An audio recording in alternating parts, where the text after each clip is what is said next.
一种芸香科柑橘属迷你柚子，柚子很小个，比橙子大一点。迷你柚子果期在11月，外形与大柚子相同，只是个头小，平均重量约300克，圆滚滚的，色泽金黄。这个只有389克，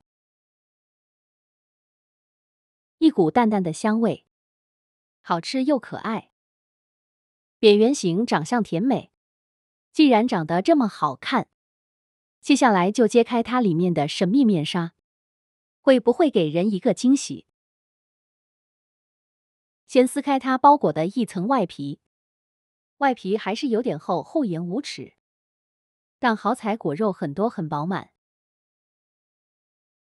迫不及待把小小块的果肉取出，紧张的把一半的果肉拔下来，细数了一下，有15瓣小果肉，被酸甜香味刺激到流口水。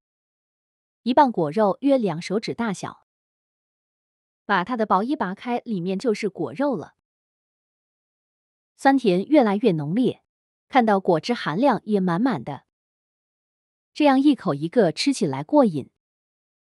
小小果肉淡黄白色，好像果汁要流出来了，爽口多汁，柔软香甜可口。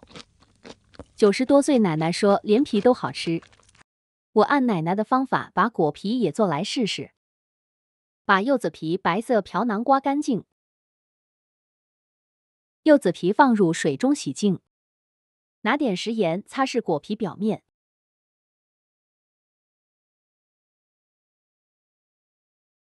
捞出沥干水分，把果皮卷起来，用牙签固定好果皮。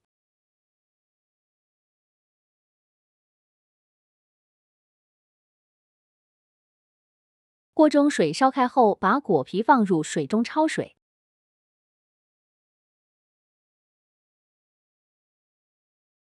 果皮焯水5分钟左右，捞出沥干水分，把果皮上的牙签拔出来，把定好型的果皮放入干净的容器里，一层果皮，一层薄薄的盐盖好果皮。